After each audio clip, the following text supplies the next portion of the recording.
Tonight, several ambulances in Windsor, Essex taken off the road, not for mechanical issues, but because there were not enough paramedics to staff them. We don't have enough to backfill.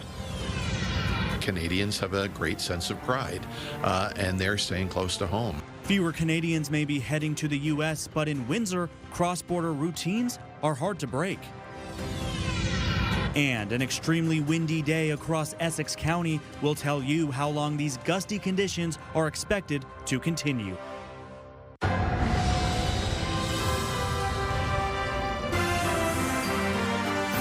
CTV News with Stephanie Mazzotti. Good evening and thank you for joining us on CTV Windsor and AM 800. I'm Sanjay. Maru. Stephanie is off tonight. A new survey suggests many Canadians are thinking twice about traveling to the United States. But in Windsor, where crossing the border is often part of everyday life, the picture here may be a little more complicated. CTV's Chris Campbell has been following this story today and joins us now in the newsroom with more. Chris. Yes, Sanjay. A new poll from Nanos Research finds 43% of Canadians say they're less likely to travel to the United States this year. But here along the Windsor-Detroit border, where thousands cross every day, residents say politics, price and time is playing a role in their decision.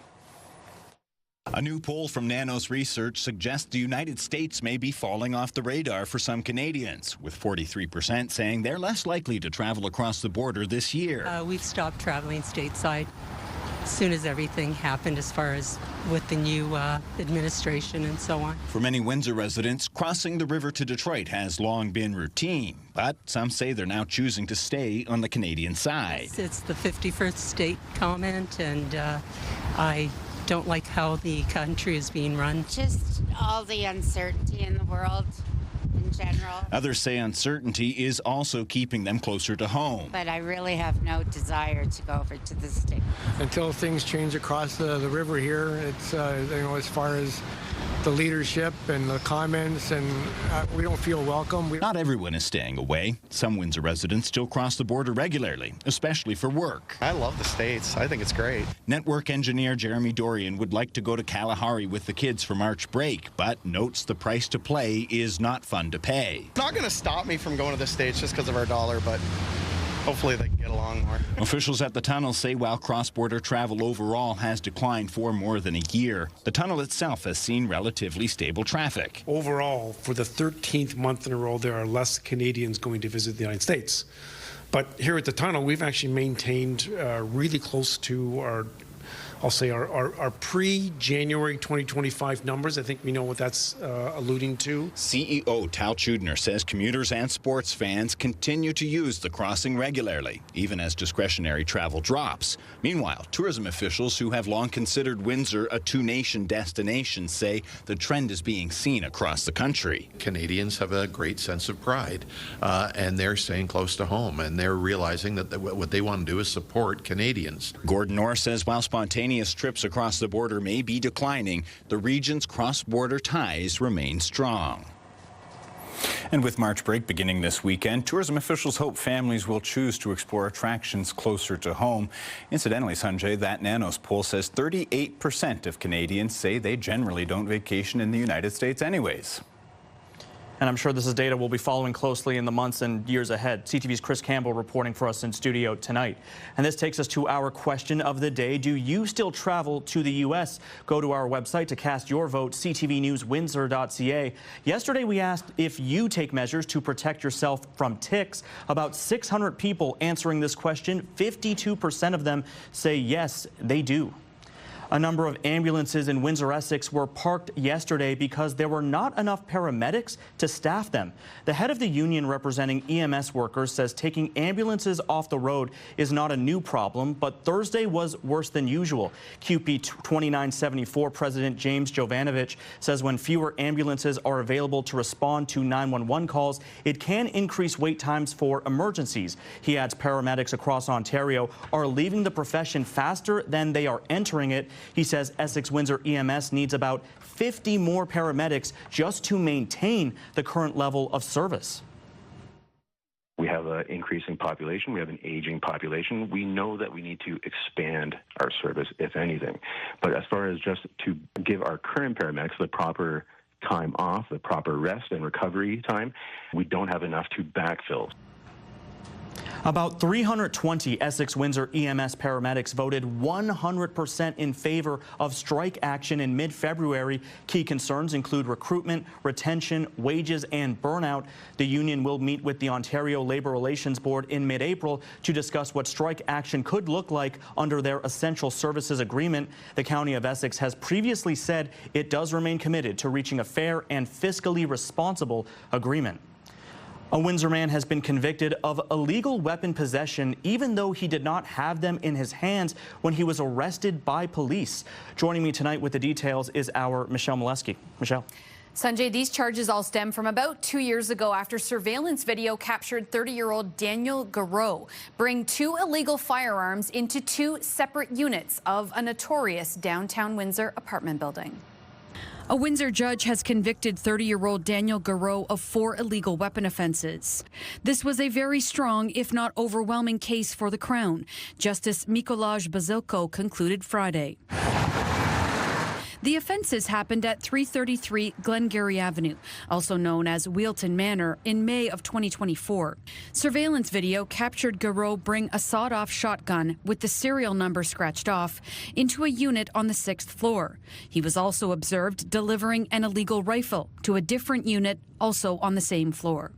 Garreau left both units empty-handed. He was arrested by Windsor police at the bottom of the stairwell. The judge said it would, quote, defy logic to think the seized weapons were different than the ones seen in Garreau's hands.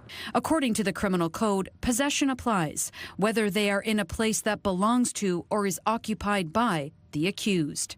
3 charges related to a seized airsoft pistol were withdrawn during a 3-day trial because authorities determined it was not powerful enough to be considered illegal in Canada. Garreau will remain in custody and will face a sentencing hearing in April. Daniel Garreau is also facing 2 other criminal cases from the same period of time, the spring of 2024.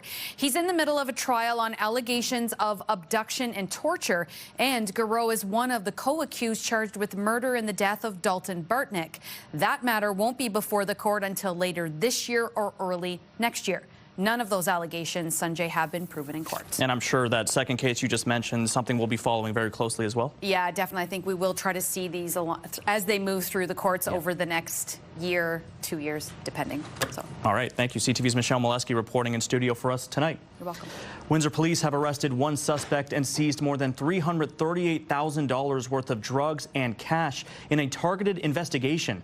Officers with the Drugs and Guns Enforcement Unit arresting a 48-year-old man in Amherstburg on March 11th. Police then searched his vehicle and a home on Concession Road 6 South. Investigators say they seized more than 3 kilograms of cocaine, hundreds of oxycodone tablets, psilocybin, and nearly $29,000 in cash and several prohibited weapons. The man now faces multiple drug and weapons charges. Meanwhile, U.S. border officers say an American is facing a $500 fine after trying to bring a large amount of undeclared cash and marijuana products across the Ambassador Bridge. CBP officers say nearly $30,000 was seized at the bridge when the man was returning February 20th. A law firm has been retained by the family of a 15-month-old child who died after a multi-vehicle crash in Essex County. That firm is now asking anyone who may have seen what happened to come forward.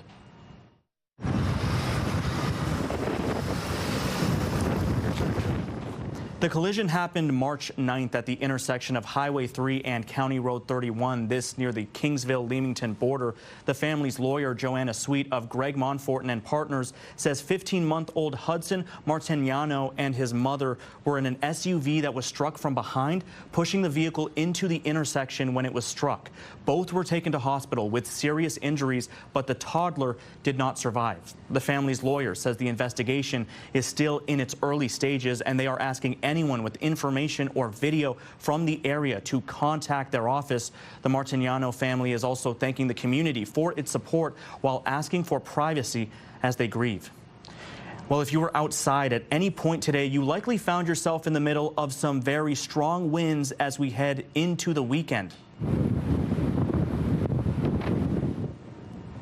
Environment Canada has issued a yellow level wind warning for Essex County, advising people that strong winds may cause damage, which are expected to continue. At its peak, winds gusted to, get this, 94 kilometers today. All over social media, meanwhile, residents have been complaining about rolling power outages. The Weather Authority adds damage to roofs, fences, branches, or soft shelters is possible, so secure loose objects if you can. And CTV meteorologist Gary Archibald joining me now for our first look at the weather. Gary, the big question is, how long will all of this continue? Well, this system is still lingering. Good evening, folks. Sanjay, I think we're still in the midst of 80 to 100 kilometer per hour winds because of this area of low pressure. Snow was a big part of it across parts of southern Ontario early this morning with a wintry mix of ice pellets and rain itself. The reverse side of this system will bring some more flurries across southern Ontario. I think the winds are still strong at least until about 3 or 4 a.m. tomorrow morning. By about 8 or 9 a.m., you'll sense a diminishment in the wind strength. And by the afternoon, some sunshine even, with fairer weather across the board and light winds. So it's coming to an end this week, and I'll break down what you need to know beyond Saturday coming up. For now, I'll send it back to you at the desk. The City of Windsor's bid to purchase Windsor Stadium has been rejected. City officials say they submitted an offer earlier this year after the Greater Essex County District School Board declared the property surplus and listed it for sale. Mayor Drew Dokins says he supported buying the site to expand Jackson Park and explore future housing opportunities. The city says it wishes the successful buyer well with their plans for the property. No word yet, however, on who bought the property or their plans for it. Canada's economy lost more than 80,000 jobs last month, the biggest loss in decades outside of the pandemic. CTV's John Venevali-Rao now on the dispiriting downward trend. At recent job fairs across the country, plenty of job seekers have turned out, hoping to get hired amid a sharp slowdown in employment. A lot of people are eager and ready to work. The unexpected plunge in positions, driving up February's unemployment rate from 6.5 to 6.7%, after experts had forecast job gains for the economy. I thought we'd add actually more than 10,000. So to see us shed 85, there's very, very little good news you can pull from this one. The losses were broad-based across industries, including the services sector and manufacturing. Quebec led the way with a drop of 57,000 jobs, while BC, Saskatchewan, and Manitoba also slipped. In Ontario, employment held steady, though the unemployment rate rose to 7.6% as more people looked for work. It's been harrowing. It's been dehumanizing. Zara Baksh lost her job as an administrative assistant 6 years ago, and since then hasn't been able to find a full-time job. She's now unhoused, sleeping on a friend's couch. Still, she's not giving up. I am still hopeful. I don't know why, but there's a part of me that thinks, with my skill set, like someone will notice me, someone will return a call back. I'm trying to get as creative as I can with how I'm seeking jobs. Most of the losses came from full-time positions in the private sector and wiping out gains seen late last year.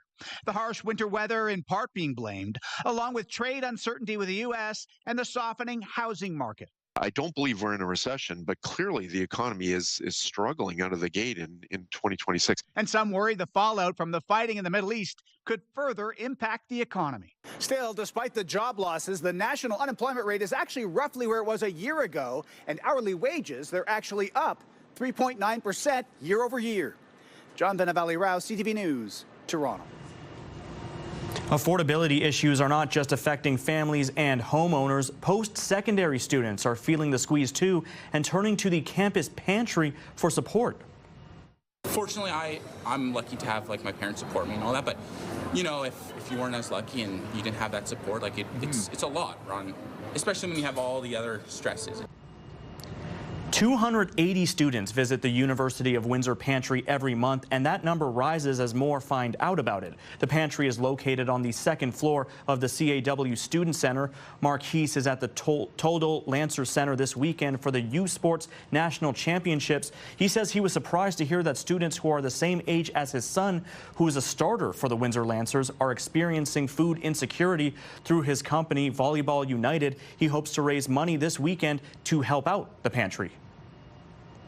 When I learned that there's, people like my son out there that's struggling to find the right nutrition as an athlete, as a student, that's not right. And every item that you purchase here, you'll be asked to donate to Volleyball United in support of the food drive at the university. So at the end of the event, hopefully we give a big chunk of change to support the efforts of the food pantry. The Ford government is introducing legislation that would exempt documents from the Premier's office, cabinet, and parliamentary assistants from freedom of information requests. CTV's Siobhan Morris is following this story. It's a shift in Ontario's freedom of information law that will keep more records and decisions in darkness. The government says it's modernizing 40-year-old legislation that doesn't reflect how people connect. We didn't have cell phones. We didn't have cloud computing. We didn't have even email. Email was very new at the time. A bill to be introduced this spring would mean records from the Premier, cabinet ministers, parliamentary assistants, and their offices wouldn't be available to journalists or members of the public. That covers virtually all progressive Conservative MPPs and their staff. This government has probably been one of the most transparent governments in the history of Ontario. The leader of the opposition sees this quite a different way. This is I'll start by saying that. Unconvinced by the government's rationale. No government is going to shut down freedom of information laws unless they're trying to hide something. The changes a new challenge to get answers. This shows that Doug Ford is only trying to protect himself and his government. The plan is to apply the eventual law retroactively. That could hit requests already in the pipeline. You call myself on my cell phone number. There's a multi-year fight to peek into the personal phone the Premier uses for work. I'm quite certain that the litigation will be moot because we won't be able to get the Premier's phone records. So, the timing is very interesting. It does seem as though the Premier has a personal interest in this legislation. The fact that Ontario says it's lining up laws with other provinces and the federal government does not justify the Ford government adding an excessive secrecy loophole and layer of secrecy that will lead to even more corruption, waste of the public's money, and abuses of power. Siobhan Morris, CTV News. Both Detroit and Windsor are stronger when we trade together. Still ahead on Windsor's news leader, Pierre Poilievre makes a stop in Windsor with a promise for the auto industry. And a Kingsville favorite is facing its final chapter. New questions today about the health and whereabouts of Iran's new supreme leader. U.S. Secretary of War Pete Hegseth says he was wounded and likely disfigured. Here's CTV's Joy Malbon. With casualties mounting, recognizing the cost of this war, a somber moment for the 6 U.S. service members killed in that refueling crash in western Iraq. Please keep these brave airmen, their families, friends, and units in your thoughts. From the U.S. Secretary of War, more bravado, suggesting Iran's new supreme leader, who's not been seen since the first airstrikes, is desperate and in hiding. They've gone underground, cowering. That's what rats do. We know the new so-called not-so-supreme leader is wounded and likely disfigured. And with oil tankers on fire, Pete Hegseth dismissed fears about oil disruptions through the Strait of Hormuz, effectively blocked by Iran. As the world is seeing, they are exercising sheer desperation in the Straits of Hormuz. Something we're dealing with, we have been dealing with it, and don't need to worry about it. Americans are worried about it, feeling the impact of soaring gas and now food prices. It's short-term pain, says the U.S. president, in exchange for a nuclear-free Iran, telling Fox News Radio. We are decimating them. We've knocked out most of their missiles. We've knocked out many of their drones. We're hitting them harder than anybody's been hit since World War II.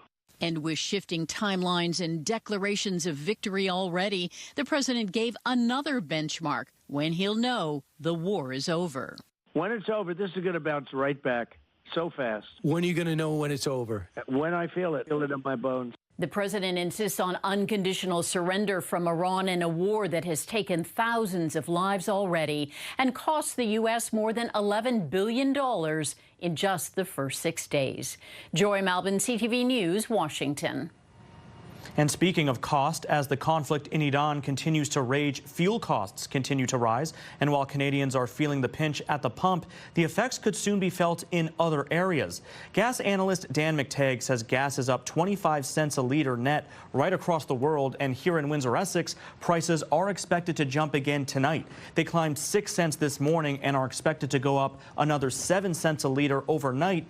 Diesel climbing 6 cents. According to McTagg, if this conflict continues long term, it could also drain the emergency oil supplies around the globe, which could cause fuel prices to spike, possibly to record levels.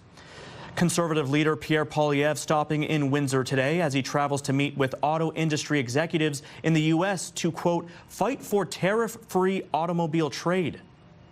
We will be making the case that both Detroit and Windsor are stronger when we trade together. And Sunday, we will be back here in Windsor to make a proposal to renew and rebuild the auto pact with a plan that will allow both the United States and Canada to grow their domestic production and repatriate our industry to our country so that our people have paychecks and our national industrial base is stronger than ever.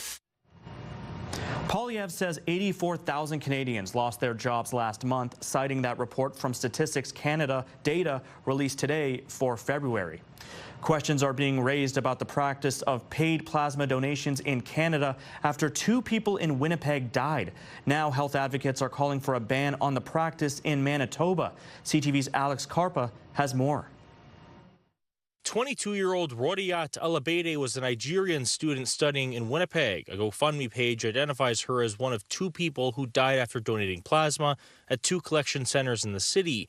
Now, donating plasma for money could be banned in Manitoba. All options will remain on the table. Our top priority is the safety and well-being of Manitobans. Health Canada said it received reports that 2 people died after donating plasma at 2 Grifols centers in Winnipeg. The Spanish-owned company specializes in producing plasma medicines and told CTV News each donor undergoes extensive evaluations before being deemed eligible. These are really disturbing, tragic events. The Manitoba Health Coalition says the province must hold an inquest into both deaths and is calling for a provincial ban into paid plasma donations. We support ending this predatory practice and rebuilding and expanding the voluntary system that is much safer and equitable ultimately. Grifols has more than a dozen collection centers in Canada. According to its website, donors could make up to $100 per donation. There is no incentive for Grifols to deny a donor when they could be making money from selling their plasma. Hematologist Dr. Ryan Zarechansky says deaths from plasma donations are extremely rare. Neither myself nor colleagues in Winnipeg have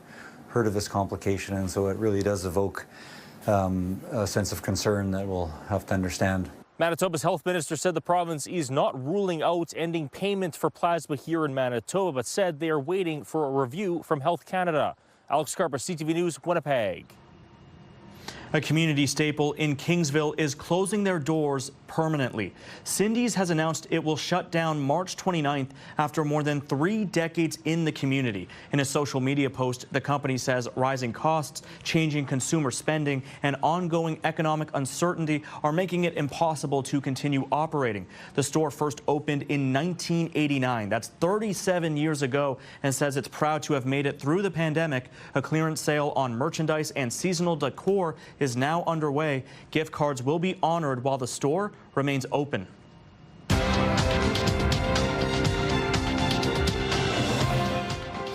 Canada's main stock index was weighed down today by losses in the base metal sector. In Toronto, the TSX dropping 299 points. In New York, the Dow falling 119, the Nasdaq losing 206. The Canadian dollar is down half a cent today. And on commodity markets, gold lost $64 an ounce and oil gained almost $3 a barrel.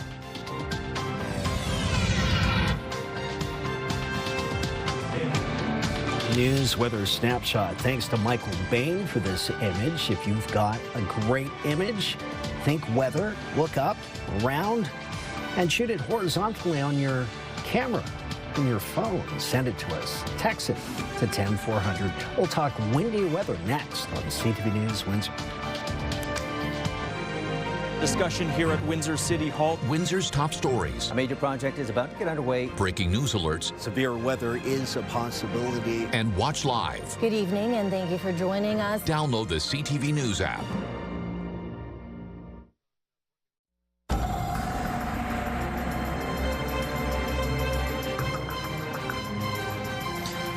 Not sure about the viewers at home, but at least for me personally, when we're speaking of winds as high as what we saw today, at least for me, it's wind, go away, come again another day. Gary Archibald back with an extended look at our forecast. Gary. Well, Sanjay, we're still dealing with wind gusts tonight, close to about 80K through the last couple of hours, reported at the Windsor International Airport. We'll talk about a bit of a reprieve coming for Saturday. But good news is the Money Mayhem contest continues, and you'll need this pin, 8046. Write it down, 8046. Enter it now at ctvwindsor.ca and be listening to Mike and Meg, as always, in the morning at 8:37 in particular on AM 800. They might just be calling you to play. So, very strong winds, damaging winds, brought down some trees, of course, as you can imagine. When you see wind gusts with a warning across southern Ontario proper for gusts to exceed 100K from a system like this, a non-tropical system, we're not talking about, remnants of what was a landfalling hurricane that's made its way northward bound. We're talking about a garden variety, late winter, really wound up, intense area of low pressure. And the wind gusts, although subsiding by tomorrow morning, say at around 4 or 5 a.m., are still quite strong, potentially damaging as I speak now for the next several hours, at least. Temperatures under cloudy conditions, 5 degrees or 41 Fahrenheit in Windsor. Cloudy and windy, sustained winds about 50K. Chatham-Kent, similar forecast, a degree cooler at 4 degrees Celsius. It feels like -2 throughout extreme southwestern Ontario between Windsor, Essex, Chatham-Kent, and the surrounds. Coldest air is in the bluer shades. We're still in the milder air in the lime green, almost yellow hue. +1 in Toronto. Meanwhile, the prairies are still cold, and we're going to tap into some of the cold that's over northern, central, and northwestern Ontario, all due to the spin of low pressure, and where cold air is concentrated now to the east and northeast of us, we've seen snow, plentiful amounts, 20+ centimeters in the Georgian Bay, Lake Huron Shores region. We'll get into a few more scattered showers. That rain-snow mix we saw this morning, it's possible between now and midnight, but this is a secondary system all on its own. Sunday morning pre-dawn snow. By mid-morning, a wintry mix. Ice pellets, freezing rain still a possibility, along with rain itself and maybe some wet flakes. If you're traveling further east and northeast, by the weekend, we're still looking at significant amounts of snow, 5 to 10 centimeters. And tonight, the breakdown looks this way: 4, then 3, then 2 as we progress time-wise from 8 to 10 to midnight, with a chance of flurries and still windy. Westerlies, northwesterlies sustained at 50 with gusts to 80. Take a look at the Intercare Siles 7-day forecast. Sunny tomorrow, high of 3, then 13, 2+ centimeters of snow possible early Sunday morning before it melts. Monday, Tuesday, Wednesday, cooling off 10, then +3, then +1, and then 11 and 11 on the plus side. Wow. The roller coaster ride of temperatures continues as March is somewhat topsy-turvy, to say the least. Let's look at your weather.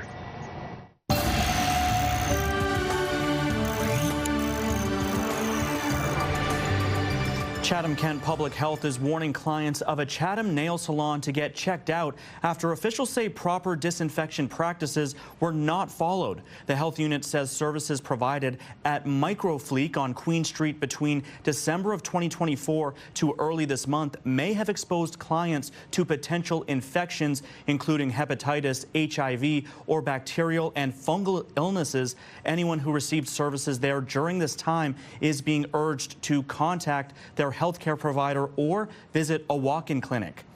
Meanwhile, flu activity in Windsor, Essex is easing, but the respiratory season is not over yet. The Windsor Essex County Health Unit says recent data shows fewer overall flu cases in the region. Medical Officer of Health Dr. Mehdi Alouche says influenza A activity is virtually non-existent right now, but influenza B cases are beginning to rise. Health officials say flu B is typically less severe, but residents, especially those at higher risk, are still encouraged to get vaccinated. Alouche also says RSV activity is being closely monitored while COVID-19 levels in Windsor, Essex remain very low.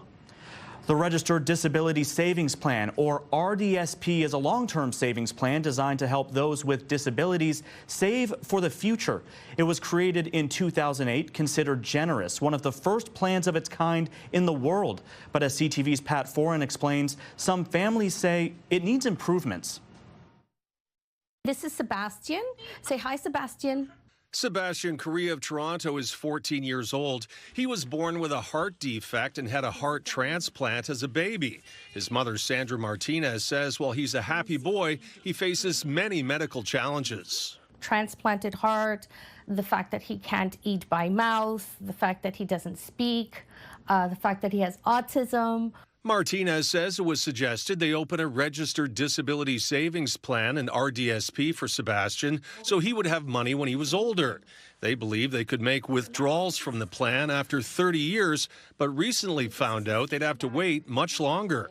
We would not be able to touch his money until he was 60 years old. That was a shock to us. The family has about $100,000 in the RDSP. They must wait 10 years from the date of the government's last contribution to withdraw without penalty. In most cases, you must wait until you are 60 to withdraw funds from the RDSP without penalty. Martinez says by then, they won't be around to help. Unfortunately, I don't think that he will get to 60 years old. The penalty for early withdrawals is substantial, 3 times the amount taken out. Martinez says trying to get information on the plan has been frustrating. If we were told at the very beginning when we sat down with an advisor at the bank that it would have been 60 years, we would never have done it. It is complex, and again, it's relatively new. Brendan Pooran's law firm specializes in supporting those with disabilities.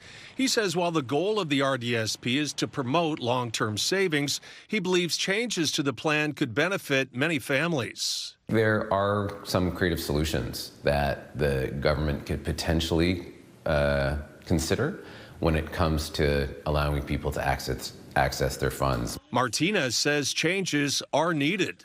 I'm pretty sure there are more families like us that are in the same situation. Pat Foran, CTV News. Was that true? It was not true. Coming up, fake insurance claims are worth real money to fraudsters. What's driving these bogus payouts?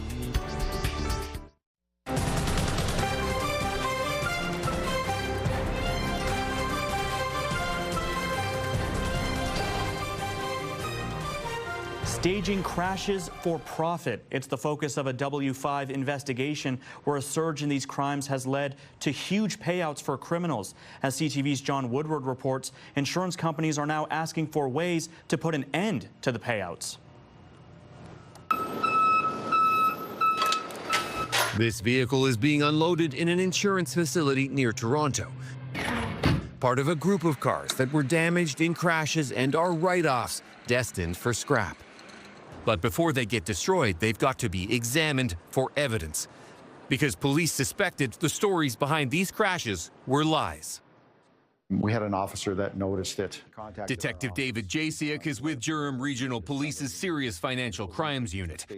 He says a sergeant spotted a common thread in dozens of crashes and flagged them for an investigation into whether they had been staged to get insurance money. That led to multiple charges and to insights into how schemes like these work.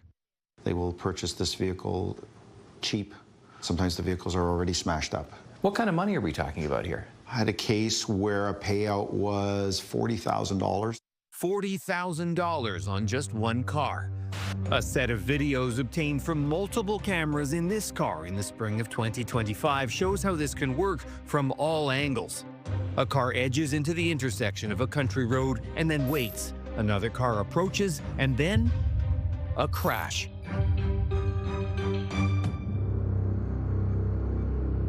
Here the damage is pretty significant. That would write the car off. Aviva insurance investigator Mike Cardillo dug into the history of some 60 cars he says were connected to the scheme to block payouts he says could have been in the millions. I think the story on this one was the individual was driving on a country road, swerved to miss an animal, and went into a ditch and hit a tree. Was that true? It was not true. Police say some alleged fraudsters belong to violent criminal groups. Last summer, more than 50 charges were laid against one alleged group, including gun charges and extortion. It's a danger to the public that this is happening. Aviva Insurance's Jamie Lee says they're seeing a 400% surge in staged collisions and says rules in one hotspot, Ontario, mean they must offer coverage to a customer even if their own investigation has found that customer may have been part of a scam. Right now, the insurers are actually unable to take action when someone has been identified for fraud. So you're saying right now somebody could come in on Monday with a fake crash, try and scam you out of tens of thousands of dollars, and on Tuesday they can just try it again? Yeah, so it's very difficult right now for us to actually take action and to take them off risk. Ontario's insurance regulator says companies can still investigate suspicious crashes, but says blacklisting customers isn't allowed, saying the insurer's allegations are not a finding of fraud, and under Canadian law, individuals are presumed innocent until a court determines otherwise. Ontario's minister responsible hinted he was open to changing this. And if there's a bad actor out there, we're going after the bad actor in consultation with the insurance companies, with our great police officers. Detective Jasiak says he's tired of first responders wasting their time on these bogus crashes. What's it like for you to see all that effort for something that's fake? Yeah, it's aggravating. You had fire department, ambulance, police. So you've got 3 frontline emergency services tied up for a lie. He's hoping for a change so crime like this doesn't pay. John Woodward, CTV News.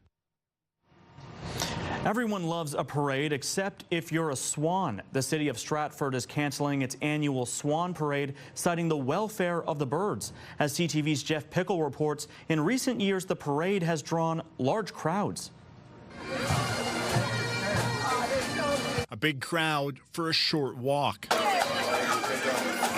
The flock of swans making their way from their winter home back to the Avon River. But this year, the swans will be returning to their summer residence on their own schedule without the pomp and circumstance. We have that date where we're glued to, that first Sunday in April every year. It's not always the best for the swans because the water levels, the weather, and their mating patterns aren't all lined up. The city of Stratford says the Swan Parade started as a fun local tradition, but has grown beyond their control, creating a stressful situation for the swans. The swan release did become a kind of a victim of its own success. It morphed organically, but it got very large. The mayor says he is on board with the move. Over the years, it has swollen to a place and has such notoriety where busloads come in.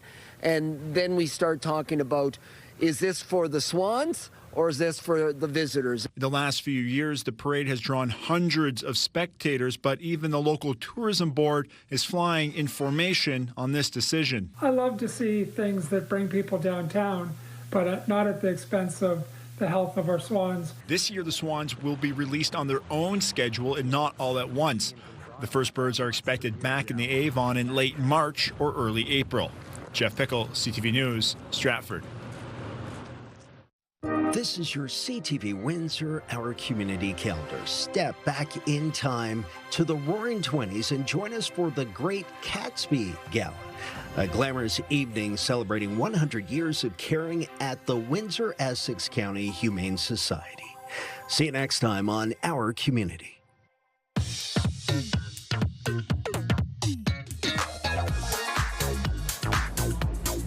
Get me to the Great Gatsby Gala. That one looked pretty cool. Time to check in on what's happening now with our good friend Melanie Kentner. Melanie, transit ridership in Tecumseh dipping slightly in 2025. That's right, Sanjay. The town of Tecumseh reports almost 17,500 riders used the service last year, down 6% from 2024. Average daily ridership also slipped from 61 to 58 passengers. Mayor Gary McNamara says despite the drop, the service continues to play an important role in the community. It is providing a unique service, in particular with seniors, disabled folks, and students are our primary recipients, obviously, of the service. Tecumseh Mall remains the busiest stop, accounting for more than half of all riders. The town hopes ridership will push closer to the 20,000 mark in 2026. We got more details online at ctvnewswindsor.ca. And I understand, Melanie, we also have a list families may want to check out heading into March break. That's right. I'm super excited for this one. So school is out for a week and kids and parents might be looking for something to do. For anyone wanting to stay close to home this March break, there are plenty of things to do in Windsor-Essex from now until March 22nd, from activities at Chimchak Museum to skating at the WSU or a day at Adventure Bay. We've compiled a list online and you can see the full guide on our website. And in our social spotlight, a family enjoying playtime outside now has a day to remember.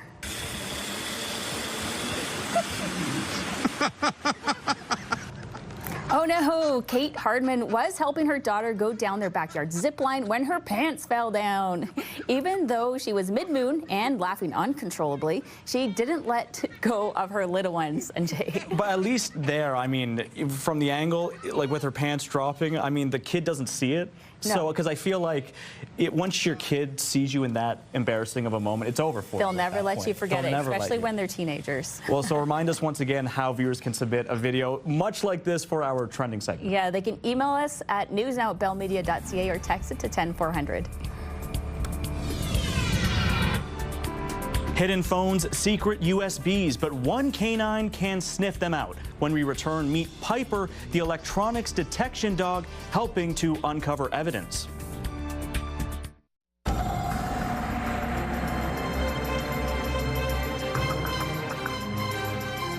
And before we just got back on the air here, Gary, I noticed you saying, is it Saturday yet? And with these winds, when you're walking through these winds, you just want to get to bed, right? And just move on to the next day. So I can't blame you for asking that. It's been a tough day. Yeah. And I'm sure, I mean, I saw garbage bins in the middle of roads and stuff like that. People at work, at school, and that sort of thing. Plus, the muddy backyard. We did get into some snow and some rain. Very light, but it was a mess and cold. The winds have exceeded 80 kilometers per hour today in terms of the gusts. Tomorrow morning, windy, I would say pre-dawn, and then lightening up by about 4 or 5 a.m., a bit more so towards noon, and then some sunshine, mostly a wintry mix, but mild Sunday and Monday. Flurries Tuesday and Wednesday, a wintry mix again. Temperatures are as warm as 13 for a daytime high, as cool as +1, all within the next 7 days. Our average high at this time of the year is closer to 5, so we're still in this topsy-turvy. I love that expression, topsy-turvy. It's a great term. wave. 80 kilometers an hour, you said. My goodness. Well, we leave you tonight with a story I know you will enjoy. Ottawa police have a secret weapon for when criminals try to hide digital devices. Her name is Piper, and she's a canine trained to find things like hard drives and USB keys. CTV's Katie Griffin has the details. Ready? Let's go to work. Let's go to work. See? And just like that, Piper's off searching for hidden items. She already found something. So what she would do is she sits, show me, and then she'll point her nose right at it. Good girl. Concealed in these cushions, a cell phone. So Piper is an electronic storage detection canine. She's trained to pick up the scent of a chemical used when the devices are manufactured, something humans can't smell, helping investigators in the Ottawa Police Child Exploitation Unit find crucial crucial digital evidence. A lot of these people hide these devices from us, but also from their family members. So when we go in there to attempt to find these devices, it makes it problematic when they are trying to conceal it. So Piper comes with us to these search warrants. Pretty much on every single one of them, she's indicated on something that an investigator has missed. So she has been very valuable to us. Items like USBs and SD cards, no match for this nose. So she's able to tell that odor is coming from above the fridge because the odor of this chemical is heavier than air, so it will trickle down. Piper is also a trained therapy dog. You can imagine the things that we come across, but also for any victims that we are dealing with as well. It comforts them. And we just had an incident a month ago where some child came in and she said if it wasn't for Piper, she wouldn't have spoken out. So she's definitely doing her job and she's doing it great. And when she's done work, it's time to play or take a well-deserved nap. Yes. Katie Griffin, CTV News. And within seconds of that story showing up on our screen here, you said, hey, look, a black lab. I know you have a personal connection to black labs. Charlie, my beloved little girl, passed away during COVID, but black labs, just like that one, so intelligent, so caring, so in tune with the environment, great trainable breed. And I miss her every day. But do you know what? He would never qualify, by the way, for this. He just wouldn't. He's a character. Hey, another example of why dogs are absolutely fantastic. On behalf of our dedicated team here at CTV News Windsor, thank you so much for watching. For updates throughout the evening, go to ctvnewswindsor.ca. Gary and Lauren Salon will be back with your only late local newscast tonight at 11. We'll see you then.